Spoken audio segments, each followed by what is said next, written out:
Welcome to the Defense and Aerospace Report podcast. I'm your host, Vago Muradian. Our podcast is brought to you by Bell. Since 1935, Bell has been redefining flight. Learn more about its pioneering spirit at bellflight.com. We've been talking about the growing impact of the coronavirus pandemic for weeks on our program, and as mitigation efforts have now resulted in curfews, work and social lockdowns, conference travel, and school cancellations, we thought it would be a good opportunity to launch a brief daily podcast for the duration of the epidemic to try to keep you all as informed as possible. And our first guest is Dr. Rocket Ron Epstein of Bank of America Merrill Lynch, who normally joins us for our weekly business podcast that's out on Sunday nights for Monday morning. Ron, thanks very much for joining us, especially at the end of such a busy day on the market. Great to be here, Vago. So talk to us a little bit. One of the largest drops in market history, 12% down this a day after you joined us on the podcast. In fact, at the very end, we talked a little bit about some of the Fed measures for quantitative, about $900 billion in loans and quantitative easing coming on top of $1.5 trillion, as well as rate cut bringing, giving the Fed very, very little wiggle room. Your concern was that the market was going to perhaps respond negatively to this, and that's exactly what happened today. Talk to us a little bit about what happened and what it all means. Yeah, so the call it the Fed railgun. They got a lot of liquidity in the market, but I think it scared some folks too. If you look at the market performance today across the aerospace and defense sector, across the broad market writ large, was pretty remarkably bad. The S&P was down just a smidge under 12%. And the Dow was down just under 13%. And Boeing was down today almost a mind-numbing close to 24%. So it's a very bad day for Boeing.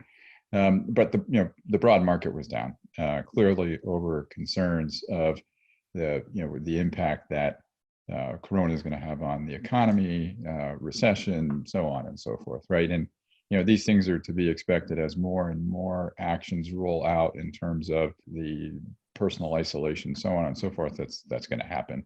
Like you mentioned, here we are in New Jersey today. They announced we're going to have a 8 o'clock curfew across the state. Restaurants and bars are all closed. You can get takeout. Interesting. I guess you got to get that before 8 p.m. But that's where we are. The president himself used the R word as well. Do you see this as the start of a recession? Is everybody looking at it that way at this point? Is that sort of the consensus? So I want to tell you what the fear is. What I see doesn't really matter, but what I hear from investors and what you hear in the marketplace is, yeah, sure. I mean, that's the fear. And if you look at what's different about this, right? I mean, it's truly a demand-driven one, right? If you can't travel and you're not going to the office and you can't go to stores and you can't shop, I mean, everything kind of halts. What's different about this than when you look back to the 2008 recession is that the financial sector, the banking sector, is actually in decent shape, right? And ultimately, they'll probably be part of the solution to this, getting out of this in terms of liquidity, so on and so forth. But it's a duration question. How long is it going to last? I mean, just in the last, I think, 24 hours, you saw most of Europe's airlines cut their capacity by anywhere between 75 to 90%. Ryanair is talking about potentially just grounding the fleet. As we speak, the U.S. airlines are talking to the federal government about getting some sort of aid package. What's been talked about is 50, maybe 55 billion. And just at the end of the day, news broke that Boeing is in conversations with the federal government looking for some sort of federal aid so they don't have to do layoffs and they can help support their supply chain. So we're, in the heat of this thing. So it's not surprising to see the market do what it did. So how do we think this is going to play? I mean, are we going to see a positive move into positive territory tomorrow? Yeah, I mean, typically you get big downs, you get a bounce. Eventually the market will find a bottom. It's anybody's guess where it is. And I leave that to the market strategists. That's their job. When I look at, the aerospace stocks, Boeing's a good bellwether. We recently published a report where if you want to look at an ultimate floor, there's this old adage, you can always buy Boeing when you're getting the commercial company for free. As crazy as that sounds, if you break up Boeing on a sum of parts basis and put a zero on the commercial business, value the defense business at a kind of a typical defense multiple, the services business at a typical services multiple, you get to somewhere maybe around $100 a share, maybe a little more, a little less, but we're rapidly approaching that. After 2008, that was kind of the same dynamic that happened, and it looks like it's playing out again. Let's talk a little bit about the new chief executive at Lockheed Martin that sort of came a little bit out of nowhere. We've got James Taiclet, who is the American Tower CEO, Marillyn Hewson in the press release announcing a board member taking over at the company, something very, very unusual. Historically, Lockheed and Martin Marietta certainly had promoted from within and not from without. And she noted that James was a very influential board member and that he had grown American Tower, which is a real estate investment trust for those people who don't know what the company does in the cell tower business, grew it from a $2 billion business to a $100 billion business. Talk to us a little bit about what this means for what is the world's leading defense company. We spoke to the company today, and the way they're spinning it, I guess, the investment community, is that he's an insider, right? He was on the board for 2 years, so they don't view him as an outsider. They view him as an insider. That the board had been with Marillyn working on this for several months. That from a board level, this wasn't a surprise. Marillyn will remain chairman of the company for an unspecified amount of time. So effectively, what they've done, at least for an interim period, is separate the CEO role and the chairman role. I presume, although the company didn't specify, that that's just temporary, right? And ultimately, he'll take over both roles because that's generally how the company is structured. But from what Lockheed is communicating to the investment community, this wasn't a surprise. This was planned, so on and so forth. I would imagine in a typical trading day that wasn't today, this would have gotten more recognition, make bigger news.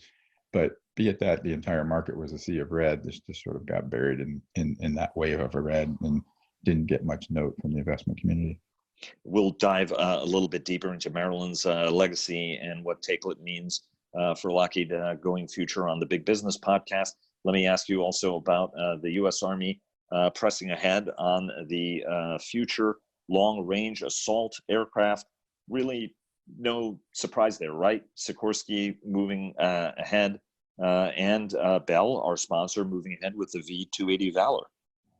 Yeah, sure. I mean, there was the two companies that have been working on their machines for this with the counter-rotating propeller Sikorsky aircraft, and then the Valor, the tiltrotor Valor.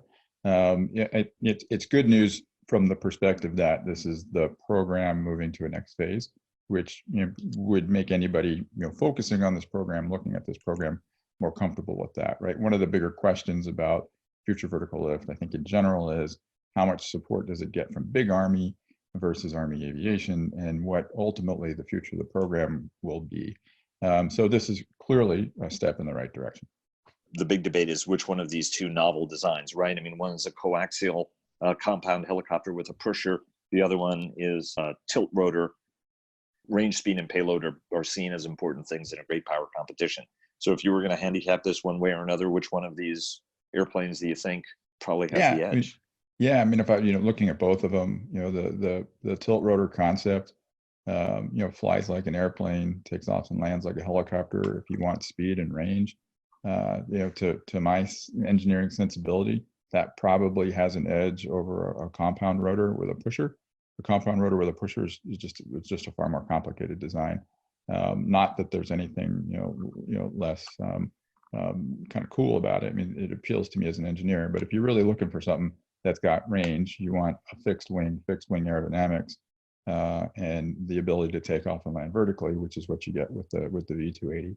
So they're just looking at it on an engineering sense. My guess would be the V-280 gets an edge. Ron, thanks so much for joining us. Really appreciate it, and looking forward to having you back on for the Business Podcast. Yeah, great to be here, Vago. Thanks. And thanks to all of you for joining us. Follow us on Twitter at DEFAERO Report. That's at DEFAERO Report. Like us on Facebook and check us out on LinkedIn. Thanks again to Bell for their generous sponsorship, and stay safe out there.